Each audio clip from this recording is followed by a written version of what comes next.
Welcome back to All Things Creepy. I'm your host, Micah James. And this week I am covering all the deaths from Final Destination 1 through 5. I know I covered 1 in the last episode. So for Final Destination 1, it's mostly going to be a recap, while the rest of them will be a little bit more detailed. If you want a more detailed version, go ahead and listen to the previous episode. A few more quick things before we head into the recap of Final Destination 1. I should have mentioned this in the last episode, but I focused on the deaths of the people who were directly affected by the curse, the ripple, whatever you want to call it. So any plot points beyond these deaths that I mention are what I determined to be give better context to the deaths that happened in that movie. And lastly, if you are interested in seeing every single death from Final Destination 1 through 5, I did find a website called listofdeaths.fandom.wiki.com that I will be linking in the show notes in case you're interested. Now, with all that being said, let's get into these deaths.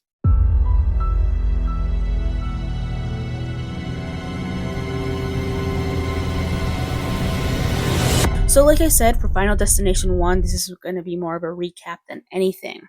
The first in reality death happens when the passengers, including Alex's classmates who failed to get off the plane, died from the Flight 180 explosion. Todd was the first survivor to bite it when he was strangled to death by a clothesline when he fell into it while in the bathroom.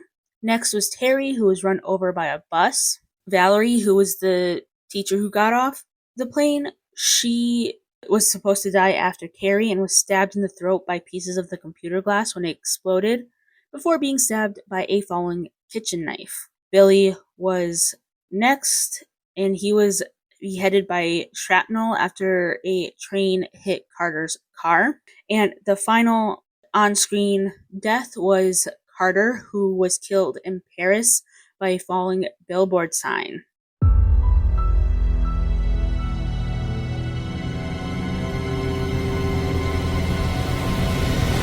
Alright, so now Final Destination 2. Going to read you the IMDb blurb before we get into the deaths. Death is stalking Kimberly Corman and multiple survivors of a deadly highway accident. There is one death that happened between 1 and 2, but it is mentioned in the movie, so that's why I bring it up now. So I'm counting this as kind of like death 0.5. But it is revealed that Alex did eventually die by getting hit with a brick in an alleyway while he was with Clear. The first death in the movie that we know of, that we see, is the premonition that Kimberly had. In this premonition, Kimberly sees this logging truck that the log becomes loose and ends up killing multiple people, including herself and her friends. Now, the first real death, much like the first film, happens after the premonition. Kimberly is able to stall her car and saves herself, a state trooper named Thomas Burke, teacher Eugene Dix, a stoner named Rory Peters, businesswoman Kat Jennings, a mother and 15-year-old son duo, Nora and Tim Carpenter, lottery winner Evan Lewis, and pregnant Isabella Hudson. The accident does take Kimberly's friends and countless others. So during the follow-up, it's revealed that Clear is the sole survivor of last year's events and is in a padded room. Clear just wants to make sure she doesn't die. The first survivor to die is the lottery winner, Evan. He had just won $250,000. After the accident on the highway, he went back to his apartment, and a lot of people were calling him, of course only because he had just won the lottery. He was cooking dinner when he dropped his ring down the garbage chute in his sink. He stuck his hand down the drain to grab it, which is stupid in and of itself, never mind what's going to be happening to him. As all of this was happening, the food he put into the microwave kept popping and his gas stove caught fire, which is a really bad combination, obviously. and this causes like a really big fire. Evan manages to make it out of his apartment onto the fire escape. However, he doesn't get much farther than that. Even though he was able to make it that far, the fire escape ended up slipping and impales him, and he dies. So the next survivor to die is Tim. He was at the dentist with his mother getting, I think it was a cavity filled. He had a close call when one of the toy fish hanging off the ceiling fell into his mouth. He was unable to take it out as he was given some, I think, like local anesthesia. However, the dentist assistant was able to take it out before he died, and this does kind of save him, at least for a little while longer. Kimberly sees the omens, and Kimberly and Trooper Burke are on their way to save Tim as he and his mom are on their way out. However, they were too little too late. A glass pane ended up falling on Tim and crushed him to death. Another plot point that's kind of important here. Clear ends up checking herself out of the mental hospital to help the other survivors. She takes Burke and Kimberly to William Bloodworth, the mortician that helped in the first movie, and William tells them that new life can stop this chain. Isabella is pregnant, so Burke takes her in under protective custody, and Burke, Clear, and Kimberly gather the rest of the survivors, and they are in one of the survivors' apartments. Nora decides that because she lost her husband the year before and then now lost her son, she decides that she doesn't really have anything left to live for and leaves. Eugene is the one who says like, "Oh, I'm in control of my life." So like I don't think that he doesn't think that he's going to die because of this curse. So he leaves with Nora. Something else I want to mention is that Nora was given a cell phone by Burke, so that way hopefully he can help, the rest of the survivors can help out Nora despite the fact that she seems to have given up. While Nora and Eugene are on the elevator, there's this old guy who also happens to be on there. This guy has what looks like a bunch of mannequin arms, and a few of them have these hooks. Nora ends up dropping the cell phone that she was given, and she bends down to pick it up. And as she's standing up, her braid gets caught on one of the hook hands. The door opens and she tries to get out. Her head is still in the elevator, but her body is in the hallway. Now, you can probably see where this is going. The elevator doors start to close, and despite some of the others trying to save her, her head gets ripped off anyways. Kat is next. Her legs ended up getting pinned under a log after the survivors were in a car accident.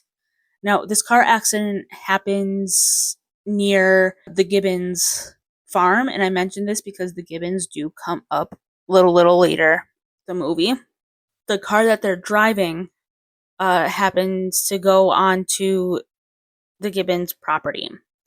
Initially, no one dies during this accident as everyone else is able to get out of the car. Kat's the only one who is still in the car, but still alive at this point. Her head is almost impaled by what looked like a PVC pipe while in the accident. Eugene is injured and taken to the same hospital as Isabella when she went into labor, but again, he is at this point still alive as well. There are news vans that show up while firefighters are trying to rescue Kat. One van unknowingly parks over a sharp rock and gas starts pouring out. At least I think it's gas, could be oil too, but I'm gonna call it gas. You see Kat smoking, so you think that like the ashes are gonna fall into the gas. However, before the ashes reach the gas, or at least the gas reaches the car, which however you look at it, the firefighter who's trying to cut out Kat triggers the airbag, which leads Kat's head being thrown back onto the pipe. Now, we do kind of get a 2-for-1 death in this scene. Kat, because she's now dead, drops her cigarette and is dropped into that gas. and this, of course, causes an explosion. Part of the barbed wire fence goes flying and cuts Rory into 3 pieces as he's doing whatever drug he has in his hands. The next death happens, or really deaths happen at the hospital, and it's once again a 2-for-1, but they die at the same time, and that's the deaths of Eugene and Clear. At the same time that Isabella is giving birth, there's an oxygen leak in Eugene's room. Clear runs to check on him, but pretty much as soon as she gets there, the leak causes an explosion which kills them both. Alex clinically dies in the first film, which seems to stop the deaths, and Kimberly realizes that she has to do the same. So she drives an ambulance into the nearby lake and ends up clinically dying, and then gets resuscitated. There is a 10th death in the movie. So remember I mentioned the Gibbons. The accident that the survivors were in, Brian did find them. Brian is the son, and as he's trying to help out, he's almost run over by one of the news vans that day, his parents explain, and he would have and potentially should have died if Rory wasn't there to help out. Kimberly and Burke come to the same conclusion as the propane grill explodes, killing Brian, and one of his arms lands on his mother's plate.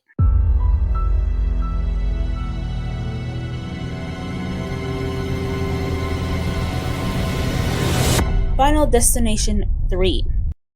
Wendy Christensen and a group of teens who escaped a fatal roller coaster crash face a bloody date with death. There are 2 deaths that allegedly happened between this one and the previous film, and that is the deaths of Kimberly and Burke. It is unconfirmed how they died or even if they died, just because they aren't mentioned in this movie, or at least not as directly as Alex and Flight 180 in Final Destination 2. So, again, the first kind of death that we see is Wendy's premonition. So, Wendy and her class are at this amusement park to celebrate their graduation, and a bunch of the classmates plus an alum, go on to this roller coaster. The premonition shows that the coaster is leaking some kind of fluid, and to top it off, they did see something fly overhead earlier before getting on the ride, and everyone kind of just gets thrown off. Back in reality, she is able to more or less knowingly save Kevin, her sister Julie, some of her other classmates, Ashley, Ashlyn, Lewis, Ian, and Aaron, and alum Frankie. Unfortunately, her friend Carrie and her own boyfriend Jason are among the fatalities in the accident. So I will kind of spoil it for you a little bit, but those who were meant to die on this roller coaster were Wendy, Jason, Julie, Ashley, Ashlyn, Lewis, Ian, Aaron, Frankie, Perry, and Kevin. So we do kind of have a lot of deaths to go through. So the first survivor death is once again very similar to Clear and Eugene's death, happen at the same time. Ashley and Ashlyn are best friends, and they decide to go refresh their tans at their usual tanning salon before graduation. Ashlyn brings a drink despite them both agreeing not to bring one at all. They both enter their respective tanning beds while listening to music. The condensation from the drink drips down to the temperature box by the beds, causing it to smoke and raise the temperature to 350 plus degrees Fahrenheit. Ashley says she accidentally set the temp too high. They both try to get out, but something from the ceiling has them pinned inside their beds. Ashley and Ashlyn end up burning alive right before graduation day. Next is Frankie. Wendy and Kevin are in a drive-through behind Frankie talking about the pattern of their deaths. Another car is behind them, leaving them trapped. There's a big truck that ends up backing up to the point where this truck is touching Kevin's car on the passenger side, while the driver's side is basically blocked by the restaurant's wall. So they really have no way out. Another truck that was presumably not in park, or at least there was no brake on, no emergency brake on, it starts rolling down the hill without the driver inside. The car behind Kevin and Wendy does manage to back up in time, but Frankie refuses to move forward, which causes Kevin to break his windshield, allowing Kevin and Wendy to climb out the front in time. Frankie is not so lucky. The out of control truck rams into Kevin's car, which rams into Frankie's. However, that's not where it ends. The engine fan from Kevin's car enters Frankie's head and kills him. Lewis is the next to go. He's at the gym when Kevin and Wendy try to warn him about this pattern they found. Lewis refuses to believe it, which is a common theme in these movies. At least one person just will not believe that they will die and claim that they are responsible for their own lives, and they end up dying anyways. He's doing this weight training when he has a close call with these two fake swords that drop down from the wall above him.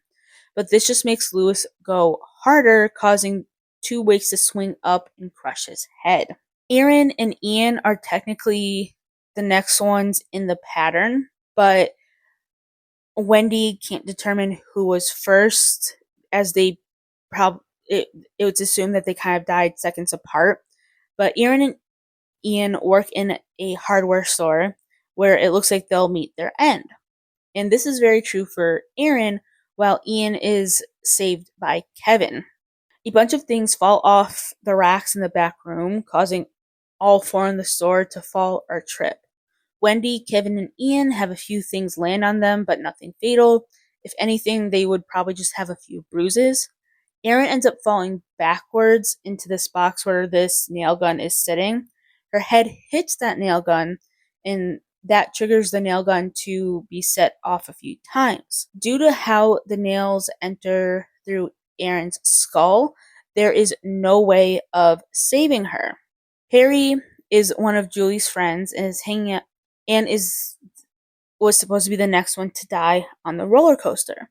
She's hanging out with Julie and another friend during the town's tricentennial celebration fair. Two kids scare this horse by lighting two little firecrackers, and the horse takes off. It ends up dragging Julie with it thanks to the rope attached to the reins. It is calmed down for a moment by two officers who then tie it up to a flagpole, which, depending on the kind of flagpole, are notoriously flimsy. These are the ones that kind of sit on what you might see in a town hall or something, so they're not as strong as ones that are in the ground. The horse is then spooked yet again as the fireworks continue and takes off, taking the flagpole with it. As it runs, the flagpole impales Perry as she herself, Kevin, Wendy, and Julie's other friend go to check on Julie. Ian ends up joining the party, following Julie, Wendy, and Kevin to the first aid tent, or as they are walking to the first aid tent. As he's confronting the trio and blaming Wendy for Aaron's death, a bunch of fireworks go off. The cart they're on is unintended and ends up knocking over. The trio are narrowly missed, and the fireworks shoot past Ian, narrowly missing him as well, but these fireworks end up hitting a cherry picker behind him. Cherry picker falls over and bisects Ian. After his death, the movie picks up 5 months later with Wendy on the subway with two new friends, presumably from college, as they had just graduated high school. Wendy does have another premonition, this time about the train. After she reunites with Julie and Kevin, who all try to stop it from occurring, Julie is torn apart by a train wheel due to the train crash. Kevin is crushed between the train and a wall, and Julie is run over by another train. Again, back to reality, the last official death technically occurs off screen, but the trio do try to stop the premonition from coming true. However, you do hear the train crashing, so they were unsuccessful in stopping the train and presumably die.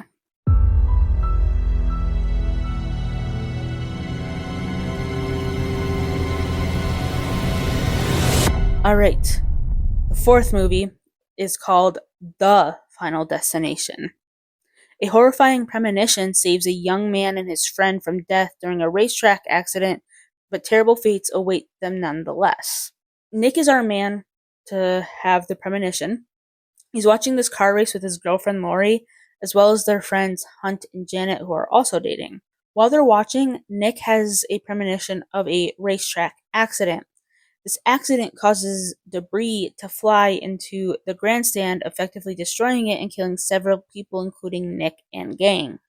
Back in reality, Nick starts to panic and causes a fight to break out, leading him and his friends being forced out along with several others. Racist tow truck driver Carter, mother Samantha, mechanic Andy and his girlfriend Nadia, and security guard George. The accident occurs like Nick predicted and kills a bunch of people. Now, the first death, due to the ripple effect, happens almost immediately after the accident occurs. The debris goes flying, as one can imagine when it comes to like a major car accident. The debris goes flying into the grandstand, but a stray wheel does make it out to where the survivors are. Nadia faces the brunt of this wheel and she gets decapitated. During the memorial service the next night for all these people who died at this racetrack, Carter threatens George, who is black. I only mention that as Carter is very racist, and Carter decides to pay the security guard a visit. Carter brings his tow truck with him later that night as he decides to burn a cross on the guard's lawn. But of course, things don't go as planned. The chain on his truck drops and he just leaves it as he brings the cross to the lawn. He also leaves his car on, which is already kind of stupid. A pack of beer, or at least what's left of the six-pack, falls to the left and takes the emergency brake off. The truck starts moving forward. Carter runs after it, as one probably would, and he ends up getting hooked by his own truck. The train rubbing against the asphalt combined with the gas leak that was apparently coming from his car causes a fire to start, which in turn sends Carter up in flames and leads to the truck exploding. The next death is Samantha, the mother. A landscaper is filling up a lawnmower with gas while smoking right outside of Samantha's hair salon, so you would think that would have something to do with her death, but not really. She does get her full cut in color at the salon. However, as she's leaving, the mower is actively mowing the lawn. He runs over a rock and it gets flung by the blades going through Samantha's eye right after she tells her kids, "I've got my eye on you," killing her. Andy is next in the pattern of deaths. George, Nick, and Lori visit Andy at his job. He is a mechanic, and they want to try to prevent his death. He ends up almost dying when they're talking to him when a van starts rolling backwards. Thankfully, it is attached to a hook attached to a chain and ends up stopping right before crushing him into the metal fence that he's talking to the other three through. He ends up walking away, or at least starts walking away from the chain fence, the metal chain fence. However, the hook chain does break and ends up hitting off the nozzle of a carbon dioxide tank. This launches into Andy's stomach and sends him launching off his feet into that same fence where he was talking to Nick, Lori, and George. And this cuts his back into chunks. Hunt is the next person, and he is at the pool while Nick is trying to find him to prevent his death. While Hunt is trying to check his voicemail, a kid shoots him with a water gun and ruins his phone. He takes the gun away from the kid and puts it on the pool's maintenance boxes. I don't know what else to call it. It's the boxes that kind of control the temperature and I think the chlorine levels and stuff like that. Those maintenance boxes. The gun falls and hits one of the switches, which then increases the suction of the pool's drain. Hunt's lucky coin drops into the pool and is sucked into the drain. So Hunt jumps into the pool to grab it, but the drain ends up trapping him by the butthole, causing him to be disemboweled. So the next, this is another half death. George tries to get out in front of death and attempts suicide is unsuccessful. It's determined that his attempts were so unsuccessful because it wasn't his turn to die, because there is a surprise survivor, Jonathan. Nick remembers him from the premonition, but he also remembers that he was supposed to die. Jonathan is recovered from the rubble of everything that happened and is at the hospital. George meets Nick at the same hospital so they could hopefully prevent Jonathan's death. The room above Jonathan has a bathtub that is prepped for this older patient. This patient is sitting in front of the tub waiting for his nurse to come back from assisting another patient. But the nurse forgets to turn off the water before leaving, and the old patient is trying his hardest to get someone's attention to turn it off. The water starts leaking into Jonathan's room, and he tries to press the call button. However, the remote shocks him and drops to the floor while the patient above tries to stop the water himself. Jonathan is able to get himself out of bed and is crawling on the floor, presumably to try and save himself or grab somebody to help him. Unfortunately, as soon as Nick and George enter, the tub falls through the floor. Jonathan was able to drag himself a fair amount away from the bed, but he ended up right underneath where the tub landed. So, next death. George and Nick exit the hospital. I'm counting this as one death, and you'll see why soon.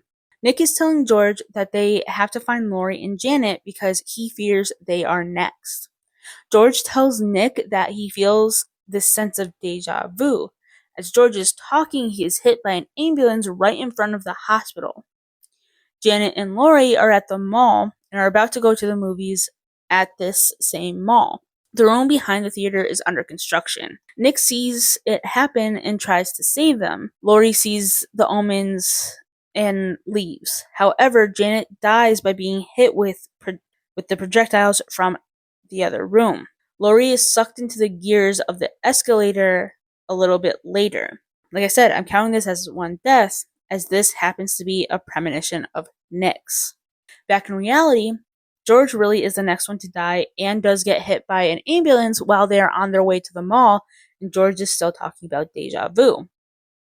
Nick is able to prevent the explosion from happening, thus saving Janet, Lori, and everyone else in that theater.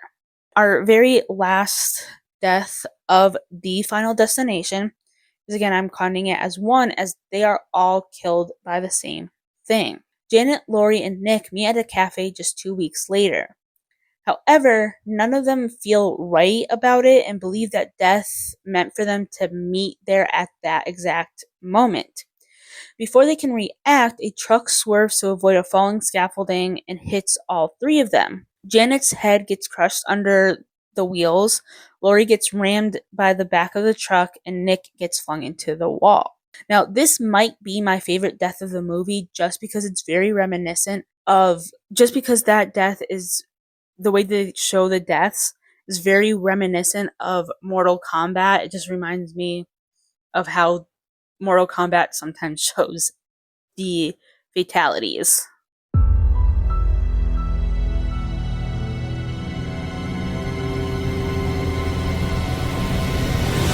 And the final movie we're covering today is Final Destination 5. As I said, I kind of struggled through this one, and because I haven't heard great things about Bloodlines, this is where we're ending this week's episode.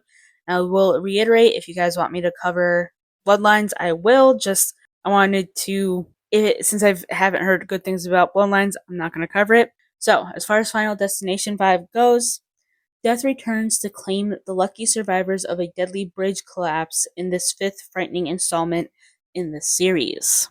So, our premonition person this time is Sam. He is crossing North Bay Bridge with his ex-girlfriend Harper, friend and boss Peter, Peter's girlfriend Candace, his manager Dennis, factory manager Nathan, and two co-workers, Olivia and Isaac. High winds caused the bridge to collapse, killing everyone on it except for Harper, as she is able to make it to a safe part of the bridge before it collapses. Once again, we're back in reality when Sam is able to convince Harper, Peter, Candace, Dennis, Nathan, Olivia, and Isaac to get off the bus and thus off the bridge. They do survive, but the collapse kills everyone else on the bridge, including their coworkers who are unable to get off. William ends up showing up again at the memorial for the coworkers who passed, warning the survivors death doesn't like to be cheated. And he also says that he's seen this kind of stuff before. So as far as the first survivor death, it is Candace. She's a gymnast when she's not interning at Peter's company. Peter is there at her practice to support her. She's practicing her routine on a support beam when a freak accident occurs. An ancient cooling system above the beam loses a screw and falls onto said beam. Candace doesn't see it and successfully misses it the first time she runs through that routine. A fan nearby has exposed wire and there's water dripping on it, which she almost steps on. While she's on the bars, the next person takes to the same beam she was on prior to moving on. The other gymnast on the beam steps on this fallen nail, causing her to fall, and this fall causes the hand chalk to fall, and it ends up getting blown by the fan into Candace's face, which causes her to let go of the bar mid-swing. She kind of falls face and chest first, but she hits the ground hard and with enough force that she's kind of bent in half. Like her hips are, she's on like her stomach and her hips are bent her in half and she's kind of folded backwards, I guess. And there's also a compound fracture in her leg, and Peter doesn't handle it well. I don't think anybody would handle that well. Isaac is the next one to go, and honestly, much like Carter in the previous film, he is probably the worst character. While Carter was racist, Isaac is just misogynistic. Isaac is out at a massage parlor run by this Chinese family. There's a lot of feng shui items in the parlor, including a Buddha statue. From the beginning, like I said, Isaac has kind of been this like disgusting, misogynistic type person, and he's just like extra gross and disgusting with this young lady who ends up was running the front desk at the parlor. She sends someone in to quote unquote service him, and the person, I am assuming, is the mother. She is rough with him, and the bed seems to take a little bit of a beating as well. She ends up giving Isaac some acupuncture after his massage and is told to sleep for 30 minutes. The candles start a fire, or at least a bigger one, I guess you could say. Isaac freaks out and rolls off the bed, allowing the acupuncture needles to break his fall. Basically, they just enter like slightly deeper. The open massage oil that's on the shelf ends up falling onto the floor due to the impact of Isaac's fall, and this makes the floor slippery and kind of like extra flammable. A fallen candle ignites the oil, but thankfully it doesn't make it to Isaac. Unfortunately for him, though, the shelf holding a Buddha statue comes undone and the Buddha falls on Isaac's head. After these two deaths, William tells the team that they were supposed to die in the accident, so death is taking them basically to correct their wrongs. He also informs them that taking another life allows them to be safe. The next person in line is Olivia. She is at an eye doctor's office to get a laser eye correction, like the LASIK surgery. The office is a few stories up. The doctor kind of sets her up on the table, kind of like locks her head in place so she doesn't move, puts in the numbing cream in her right eye. He does turn on the laser machine, but it ends up going haywire. Olivia is, of course, stuck in the room by herself and does try to reach the emergency stop button. However, it is just out of reach and the laser goes off in her right eye, damaging it. She tries to get out of the head clamp and gets more hurt along the way. Once she's able to get out of like the bed she's on, one of her heels on her shoe breaks, causing her to trip into the window, which in turn breaks and sends her down below into a car windshield, which ends up killing her on contact. So, our next death, he wasn't originally part of this curse, but I'm counting it because of William's advice of taking a life to save their own. Roy is a plant worker who has had a problem with Nathan, as Nathan has less experience than Roy, and Nathan ended up getting the warehouse manager position over Roy. So they kind of have a problem with each other. Nathan wanted to talk to Roy about his time card, and the discussion kind of leads to this like physical altercation between the two. Nathan was trying to actually help Roy, as Nathan notices that this crane is about to fall and doesn't want Roy to get hurt, but Roy wouldn't listen. The crane falls along with the floor grate that Roy is standing on, causing him to fall through. He never made it to the ground as the hook caught him through the fall. This leads the other survivors to believe that Nathan took Roy's life to save his own. Dennis, the manager, ends up coming down to the warehouse to get an explanation of like what all is happening. Sam is questioned as to who the next person to die is. As they're asking Sam, Dennis is demanding to know like what the hell's happening, and as he's speaking, a wrench ends up flying into his eye line. Peter is the next to go. He ends up coming up with a plan to make sure that he lives. He resents the fact that Molly was meant to live that day, so he arrives at the restaurant when Molly and Sam are on a date. One of the agents investigating all the unusual deaths swoops in at the last minute and saves Molly. However, he is shot by Peter, which leads him to thinking he cheated death yet again.